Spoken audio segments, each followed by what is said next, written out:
Nada más llegar, la empresa Custer Battles se hizo con un contrato de 15 millones de dólares para encargarse de la seguridad de los vuelos civiles en el aeropuerto de Bagdad. Pero esos vuelos nunca llegaban, así que Custer Battles se dedicó a otras labores de seguridad. Frank Willis no era quien les había contratado, pero como encargado de aviación civil, él les tenía que pagar. Había que entregarles $2 millones con fecha 1 de agosto. Bajamos a la cámara acorazada y cogimos los $2 millones en billetes flamantes, nuevos, de $100. Venían en rollos compactos de $100.000. Llamamos a los representantes de Custer Battles y les dijimos, venid a cobrar y no os olvidéis de traer un saco, tenemos vuestro dinero. Mientras tanto, desde su base en el aeropuerto de Bagdad, Custer y Battles deciden ampliar su imperio. La siguiente oportunidad que ven es esta: el programa de cambio de moneda en Irak, más conocido como el proyecto ICE. Fue una actividad propia de la coalición.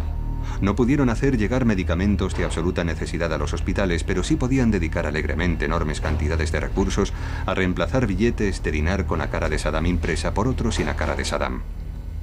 El reto logístico que supone este cambio de moneda es tremendo.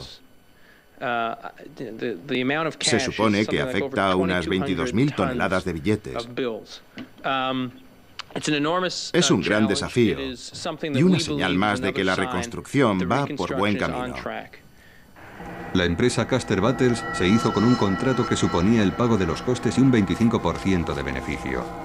Pero eso no les pareció suficiente. Querían más, según nos cuenta Bob Isaacson, uno de sus socios. Me dijo, no, podemos ganar mucho más. Podemos ganar muchísimo más dinero. Y yo le contesté, ¿qué estás diciendo? ¿Cómo vas a hacer eso? El socio le explicó que lo que tendrían que hacer era crear empresas falsas para pasar enormes facturas que después cargarían a los norteamericanos. Entonces yo le dije, escúchame, yo no pienso hacer nada de eso, es ilegal, no quiero estar metido en algo así, no quiero tener nada que ver con ese tipo de negocios, no pienso hacerlo, es un delito muy grave. Pero a pesar de todo, Custer Battles siguió adelante. Sencillamente engordaron las facturas de las empresas que ellos controlaban con cantidades tremendamente superiores a las de los gastos reales y endosaron esas facturas en lugar de las facturas auténticas. En el caso de un nuevo helipuerto, Custer Battles subcontrató el trabajo a otra empresa. Luego cargó a la cantidad facturada por esta un beneficio del 60%. También alquilaba a la coalición carretillas elevadoras que ni siquiera eran de su propiedad. Eran propiedad de las líneas aéreas iraquíes que las habían dejado abandonadas. Les dieron una mano de pintura para que nadie pudiera reconocerlas como carretillas elevadoras de la línea aérea iraquí.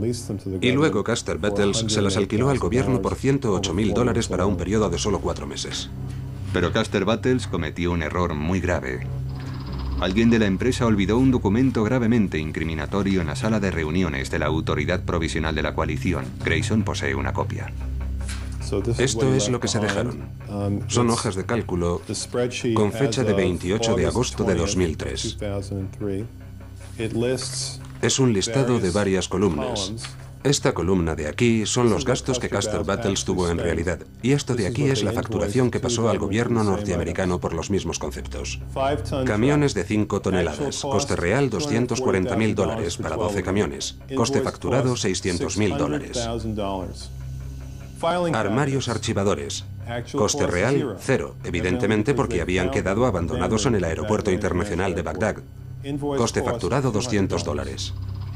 Carretillas manuales, 12 unidades. Coste real, $480. Coste facturado, $4.800. Eso significa un incremento del 1000% sobre el coste real. Y así sigue y sigue una hoja tras otra hasta que al llegar al final del documento se ve que los gastos por la contratación de materiales y mano de obra suman $3 millones. Pero a la hora de facturar, esa suma se convierte en la espeluznante cifra de $10 millones a pagar por el gobierno norteamericano. Pero quizás el hecho más extraordinario sea el siguiente. A pesar de las evidencias encontradas, el gobierno norteamericano no ha emprendido ninguna acción legal en este asunto para recuperar el dinero. Y aún así el gobierno siguió trabajando con esta empresa, permitió que Custer Battles siguiera funcionando y obteniendo nuevos contratos. No hicieron nada para evitarlo hasta pasado casi un año. ¿Y qué es lo que gana el gobierno con no procesar a estos individuos? El gobierno de los Estados Unidos quiere hacer creer que en Irak todo va bien. Poner trabas a los que están allí para obtener beneficio de la guerra sería incompatible con ese objetivo. En Irak, aprovecharse de la guerra no es un delito, sino un gran negocio. En Diwaniyah, los problemas con los que se encuentra el doctor Ali Fadil no son delitos de este tipo, sino la falta de equipamientos básicos. Esta es una maternidad. Incluso los equipos imprescindibles de la unidad de cuidados neonatales son tremendamente escasos.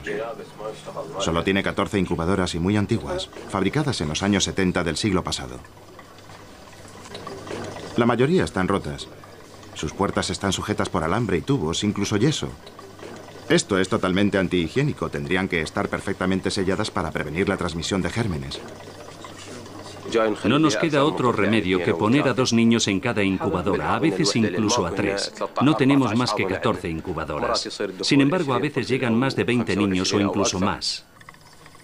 Los empleados de este hospital se sienten muy disgustados y también traicionados.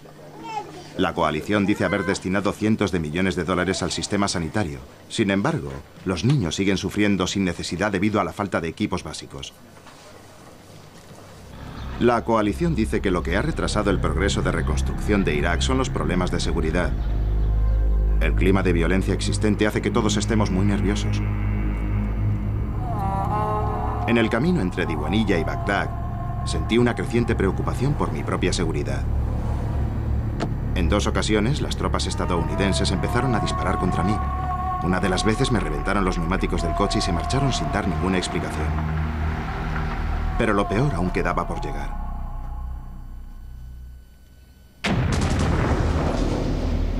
En plena noche, soldados del ejército norteamericano armados hasta los dientes volaron la puerta de mi casa en Bagdad, la casa que compartimos con la familia de mi esposa. De repente oímos una gran explosión y todas las ventanas empezaron a romperse. Entonces mi esposa y Sara se despertaron y Sara empezó a llorar y llorar. Se lanzó a mis brazos y me dijo: papá, papá, tengo mucho miedo. De repente se abrió la puerta y alguien empezó a disparar. Disparaban desde la puerta. Y entraron 3 soldados norteamericanos. Me sacaron a la fuerza de la cama y me obligaron a tumbarme boca abajo en el suelo. Alrededor de 20 soldados norteamericanos participaron en el asalto, destrozaron nuestra casa, golpearon violentamente a mi suegro y a mi cuñado y les destrozaron el coche. A mí me ataron las manos, me encapucharon, me metieron en un camión acorazado y me llevaron a una base militar en la que pasé toda la noche. A la mañana siguiente me dijeron que todo había sido un error, me soltaron y me dieron $1.500 en compensación por lo ocurrido. Solo tengo una pregunta para Bush, el padre de la democracia. ¿Es esta la democracia que iba a traer a Irak?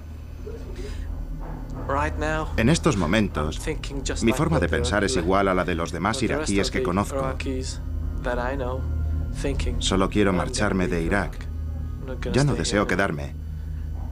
No creo que vaya a ser posible criar a Sara en este país, pero algún día regresaremos. Pienso regresar.